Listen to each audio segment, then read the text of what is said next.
Hi guys. I hope you enjoyed the first two chapters of Harry Potter and the Chamber of Secrets. If you did, and you're tuning in for more, then I'm going to go ahead and start with chapter 3 tonight. I may just do one chapter and then upload it and then do another, since it took so long last time to get all the chapters, or the two whole chapters uploaded. That way they'll be on there sooner for you, because I know it was late last night by the time I got them uploaded. So I'm going to start with chapter 3 tonight.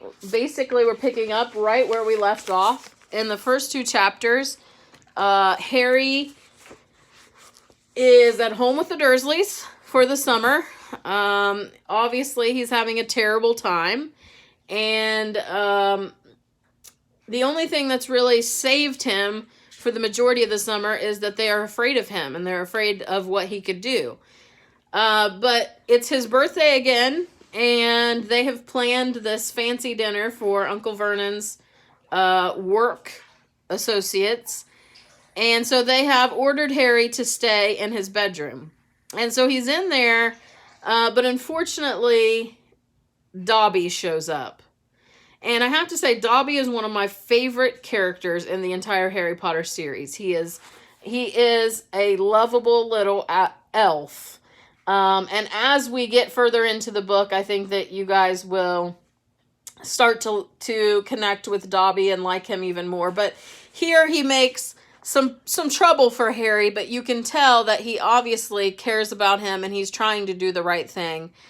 He doesn't want Harry to return to Hogwarts because he knows of and has heard of dangerous plans that some bad people have for Harry Potter. And so he's trying to prevent him from going back to school. So when Harry refuses to listen to Dobby, Dobby causes trouble at the dinner party. And of course, Harry is blamed for this. Then he gets a letter from the Ministry of Magic saying that he's practiced underage magic and that he could be in trouble at school. And not only is he now possibly in trouble, but now his cover is blown and the Dursleys are aware that he's not allowed to practice magic outside of school. So they're no longer afraid of him. So they've locked him in his bedroom. He and Hedwig, they put bars on his windows. They're sending meals, even if you can call them meals. They're sending food into him through a cat door. And that's about it. That's his life at this moment. And so he's pretty miserable. But he's having a dream at the end of chapter 2. And when he wakes up, it's Ron. And he's pulling on him through the open bars and looking at him, telling him to wake up. And so he doesn't know how Ron got there, why he's there, but Ron wakes him up from his dream. And so chapter 3 is called The Burrow, and it picks up right where we left off last night. "Ron!" breathed Harry, creeping to the window and pushing it up so they could talk through the bars. "Ron, how did you... What the..." Harry's mouth fell open as the full impact of what he was seeing hit him. Ron was leaning out of the back window of an old turquoise car, which was parked in midair. Grinning at Harry from the front seats were Fred and George, Ron's elder twin brothers. "All right, Harry?" asked George. "What's been going on?" said Ron. "Why haven't you been answering my letters? I've asked you to stay about 12 times, and then Dad came home and said you got an official warning for using magic in front of muggles." "It wasn't me. And how did he know?" "He works for the ministry," said Ron. "You know we're not supposed to do spells outside of school." "You should talk," said Harry, staring at the floating car. "Oh, this doesn't count," said Ron. "We're only borrowing this. It's Dad's. We didn't enchant it. But doing magic in front of those muggles you live with..." "I told you I didn't. But it'll take too long to explain now. Look, can you tell them at Hogwarts that the Dursleys have me locked up and won't let me come back? And obviously I can't magic myself out because the ministry will think that's the second spell I've done in 3 days. So..." "Stop gibbering," said Ron. "We've come to take you home with us." "But you can't magic me out either." "We don't need to," said Ron, jerking his head toward the front seat and grinning. "You forget who I've got with me." "Tie that around the bars," said Fred, throwing the end of a rope to Harry. "If the Dursleys wake up, I'm dead," said Harry, as he tied the rope tightly around the bar and Fred revved up the car. "Don't worry," said Fred, "and stand back." Harry moved back into the shadows next to Hedwig, who seemed to have realized how important this was and kept still and silent.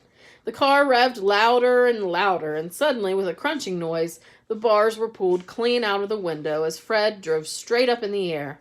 Harry ran back to the window to see the bars dangling a few feet above the ground. Panting, Ron hoisted them up into the car. Harry listened anxiously, but there was no sound from the Dursleys' bedroom. When the bars were safely in the back seat with Ron, Fred reversed as close as possible to Harry's window. "Get in," Ron said. "But all my Hogwarts stuff, my wand, my broomstick." "Where is it?" "Locked in the cupboard under the stairs, and I can't get out of this room."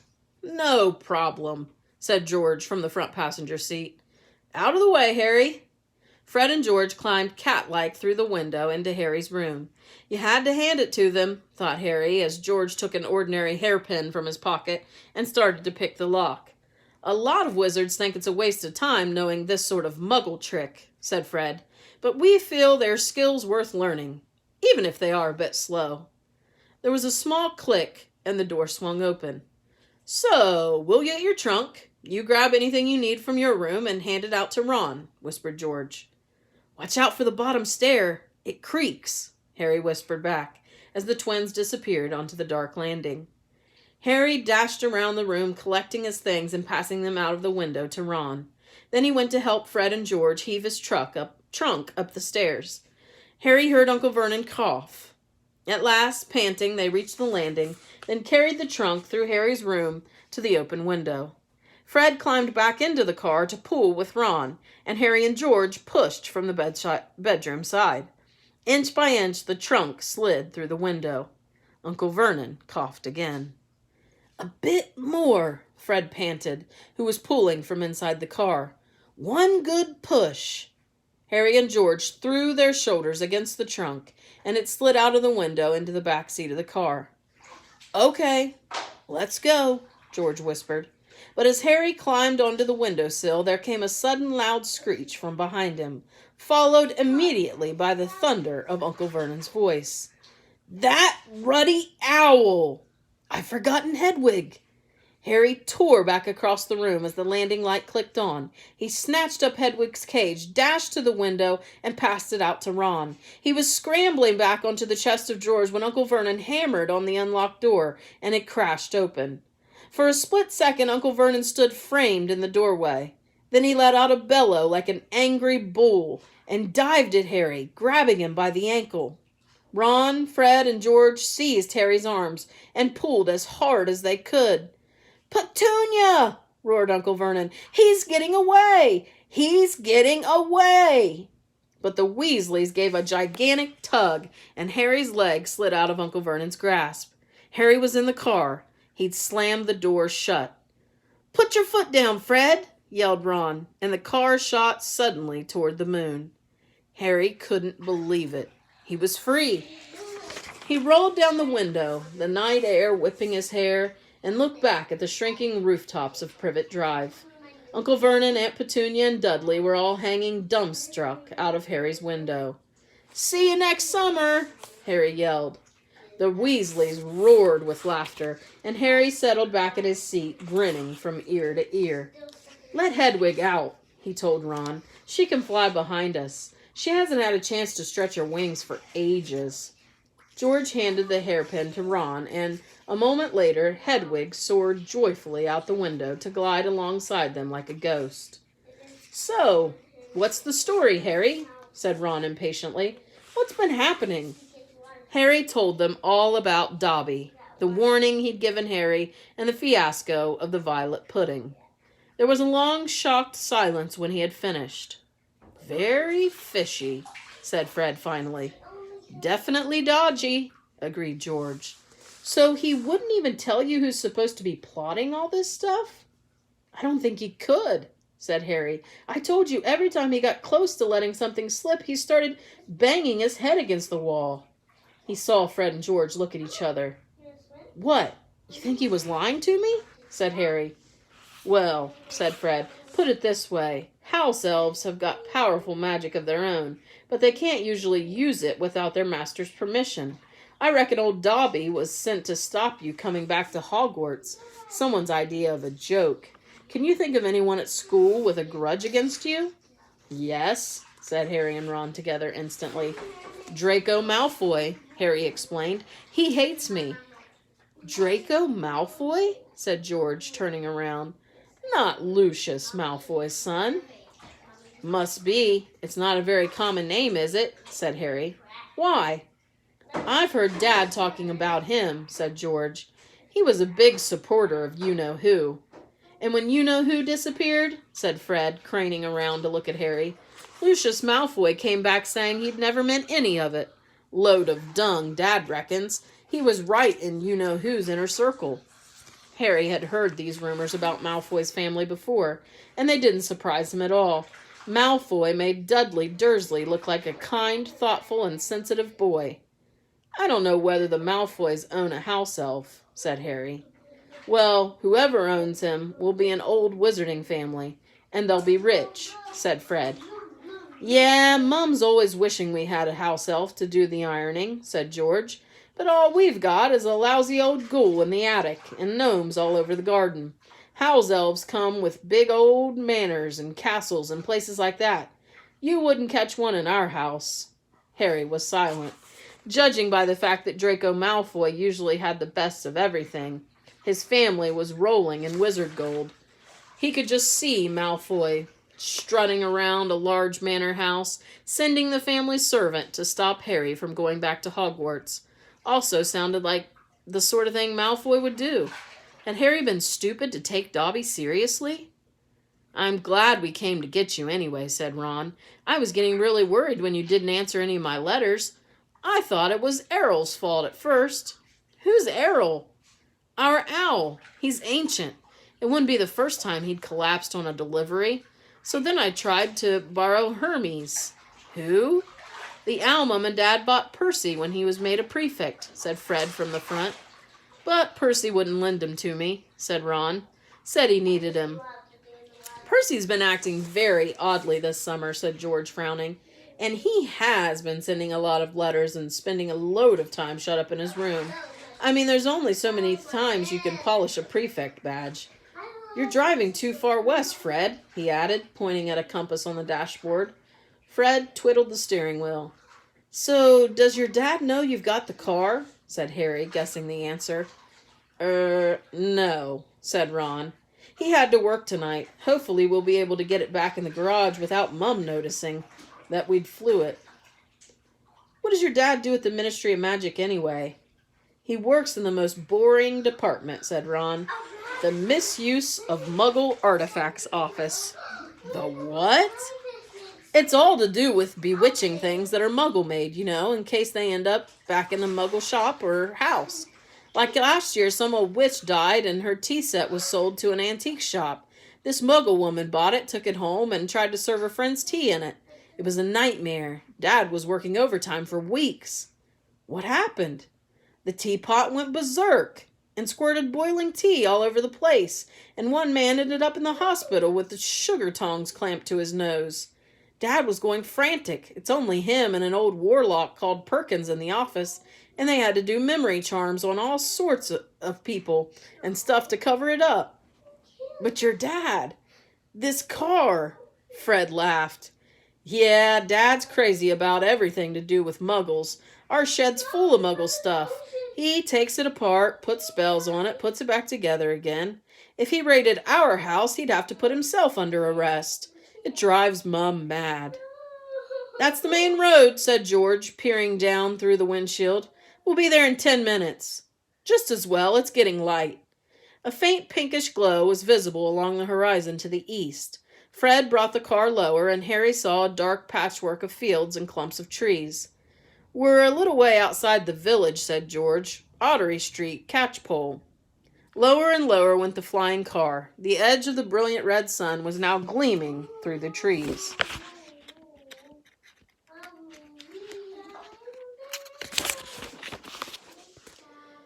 "Touchdown!" said Fred, as, with a slight bump, they hit the ground. They had landed next to a tumble-down garage in a small yard, and Harry looked out for the first time at Ron's house. It looked as though as it had once been, a large stone pig pen, but extra rooms had been added here and there until several stories high, and so crooked it looked as though it were held up by magic, which, Harry reminded himself, it probably was. 4 or 5 chimneys were perched on top of the red roof, a lopsided sign stuck in the ground near the entrance that read, "The Burrow." Around the front door lay a jumble of rubber boots and a very rusty cauldron. Several fat brown chickens were pecking their way around the yard. "It's not much," said Ron. "It's wonderful," said Harry happily, thinking of Privet Drive. They got out of the car.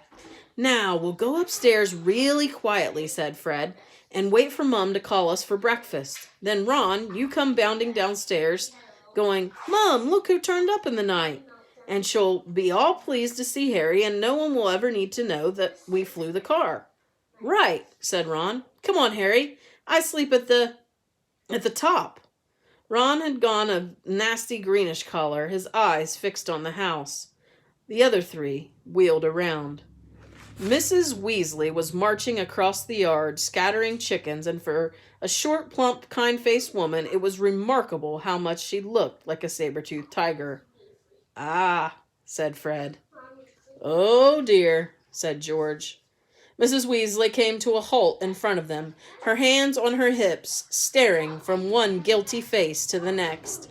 She was wearing a flowered apron with a wand sticking out of the pocket. "So," she said. "Morning, Mum," said George in what he clearly thought was a jaunty, winning voice. "Have you any idea how worried I've been?" said Mrs. Weasley in a deadly whisper. "Sorry, Mum, but see, we had to—" All 3 of Mrs. Weasley's sons were taller than she was, but they cowered as her rage broke over them. "Bed's empty. No note. Car gone. Could have crashed.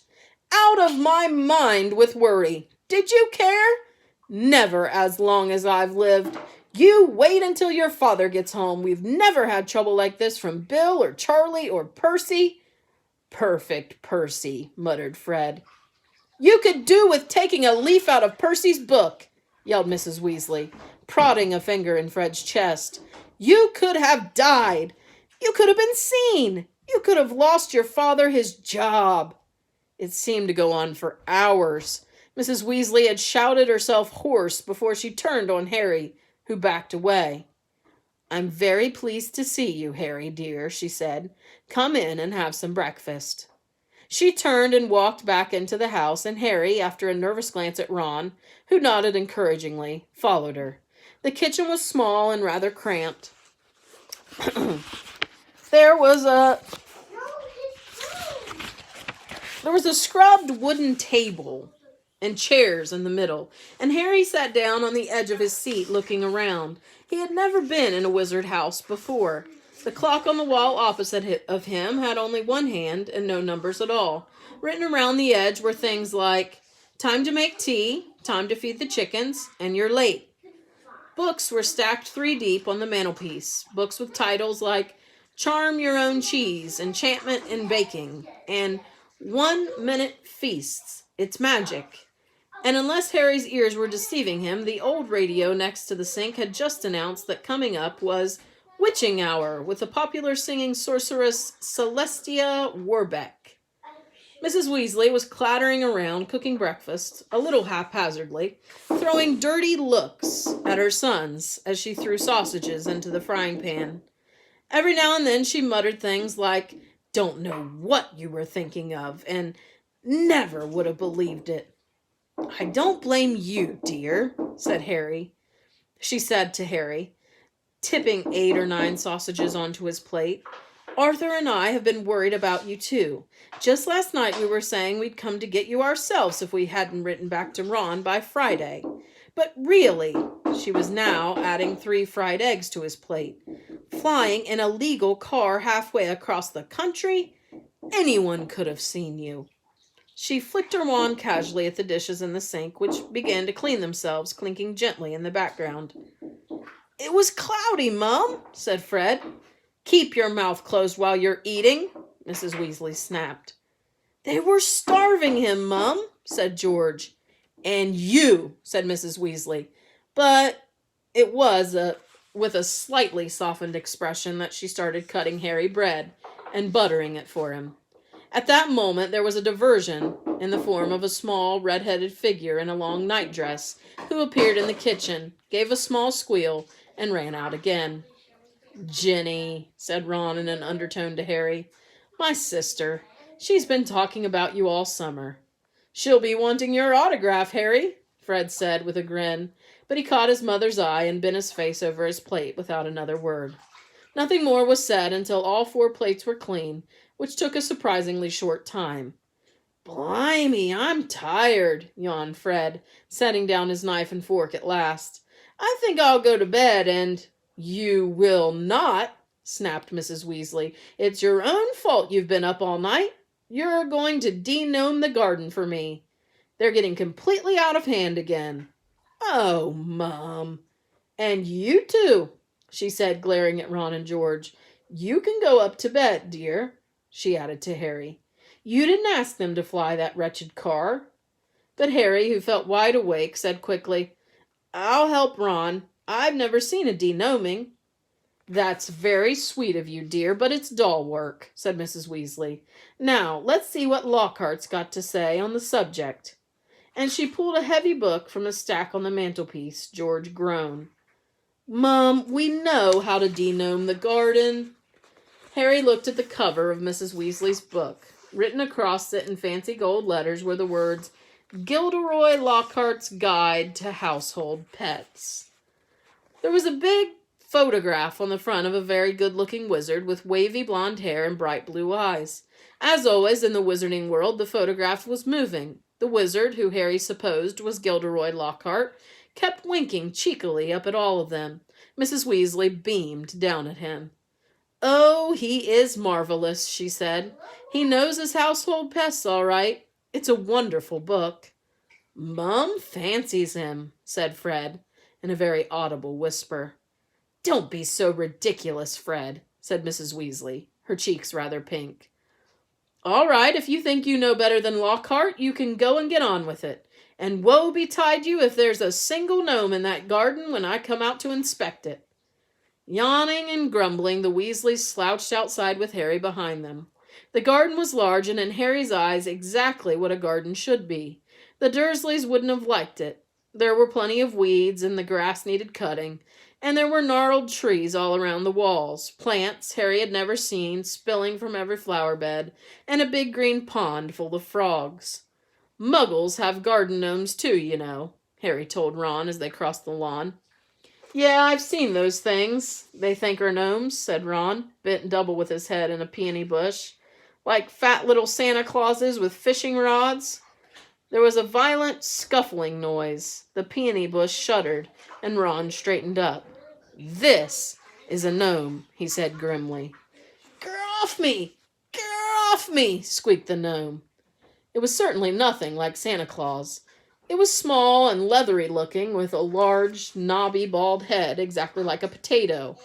Ron held it in at arm's length as it kicked out at him with its horny little feet. He grasped about around the ankles and turned it upside down. "This is what you have to do," he said. He raised the gnome above his head. "Get off me!" and started to swing it in great circles like a lasso. Seeing the shocked look on Harry's face, Ron added, "It doesn't hurt them. You just got to make them really dizzy so they can't find their way back to the gnome holes." He let go of the gnome's ankles. It flew 20 feet in the air and landed with a thud in the field over the hedge. "Pitiful," said Fred. "I bet I can get mine beyond that stump." Harry learned quickly not to feel too sorry for the gnomes. He decided to just drop the first one he caught over the hedge, but the gnome, sensing weakness, sank its razor-sharp teeth into Harry's finger, and he had a hard job shaking it off until... Wow! Harry, that must have been 50 feet! The air was soon thick with flying gnomes. See, they're not too bright, said George, seizing 5 or 6 gnomes at once. The moment they know the denoming's going on, they storm up to have a look. You'd think they'd learned by now just to stay put. Soon the crowd of gnomes in the field started walking away in a straggling line, their little shoulders hunched. They'll be back, said Ron, as they watched the gnomes disappear into the hedge on the other side of the field. They love it here.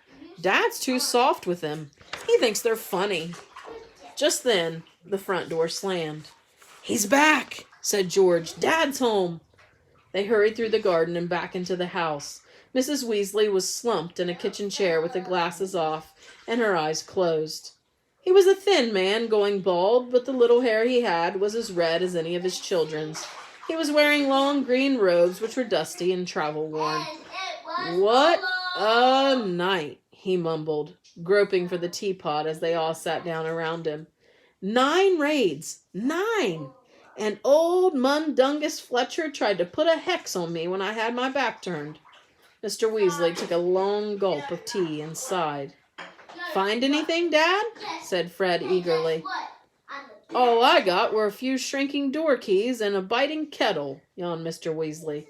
There was some pretty nasty stuff that wasn't my department, though. Mortlake was taken away for questioning about some extremely odd ferrets. But that's the Committee of Experimental Charms, thank goodness. Why would anyone bother making door keys shrink? Said George. Just muggle baiting, sighed Mr. Weasley. Sell them a key that keeps shrinking to nothing so they can never find it when they need it. Of course, it's very hard to convict anyone because no muggle would admit their key keeps shrinking. They'll insist they just keep losing it. Bless them. They'll go to any lengths to ignore magic, even if it's staring them in the face. But the things that our lot have taken to enchanting you wouldn't believe. Like cars, for instance? Mrs. Weasley had appeared, holding a long poker like a sword. Mr. Weasley's eyes jerked open. He stared guiltily at his wife. Cars? Molly, dear? Yes, Arthur, cars, said Mrs. Weasley, her eyes flashing. Imagine a wizard buying a rusty old car and telling his wife all he wanted to do with it was to take it apart and see how it worked, while really he was enchanting it to make it fly. Mr. Weasley blinked. Well, dear, I think you'll find that he would be quite within the law to do that, even if, he maybe would have done better to, tell his wife the truth. There's a loophole in the law, you'll find. As long as he wasn't intending to fly the car, the fact that the car could fly wouldn't... Arthur Weasley, you made sure there was a loophole when you wrote that law, shouted Mrs. Weasley, just so you could carry on tinkering with all that muggle rubbish in your shed. And for your information, Harry arrived this morning in the car you weren't intending to fly. Harry? Said Mr. Weasley blankly. Harry who? He looked around, saw Harry, and jumped. Good Lord, is it Harry Potter? Very pleased to meet you. Ron's told us so much about you. Your sons flew that car to Harry's house and back last night, shouted Mrs. Weasley. What have you got to say about that, eh? Did you really? Said Mr. Weasley eagerly. Did it go all right? I mean, he faltered as sparks flew from Mrs. Weasley's eyes. That was very wrong, boys. You were very wrong indeed. Let's leave them to it, Ron muttered to Harry as Mrs. Weasley swelled like a bullfrog. Come on, I'll show you my bedroom. They slipped out of the kitchen and down a narrow passageway to an uneven staircase, which wound its way, zigzagging up through the house. On the third landing, a door stood ajar. Harry just caught sight of a pair of bright brown eyes staring at him before it closed with a snap.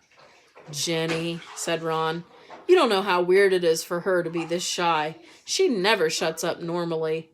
They climbed 2 more flights until they reached a door with peeling paint and a small plaque on it saying, Ronald's room.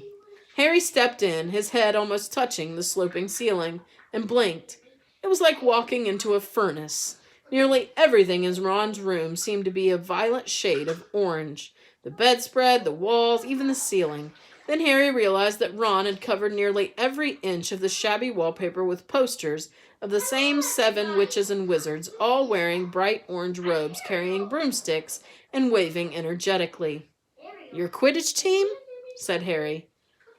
The Chudley Cannons, said Ron, pointing to the orange bedspread, which was emblazoned with 2 giant black C's and a speeding cannonball. 9th in the league. Ron's school spellbooks were stacked untidily in a corner, next to a pile of comics that all seemed to feature the adventures of Martin Miggs, the Mad Muggle.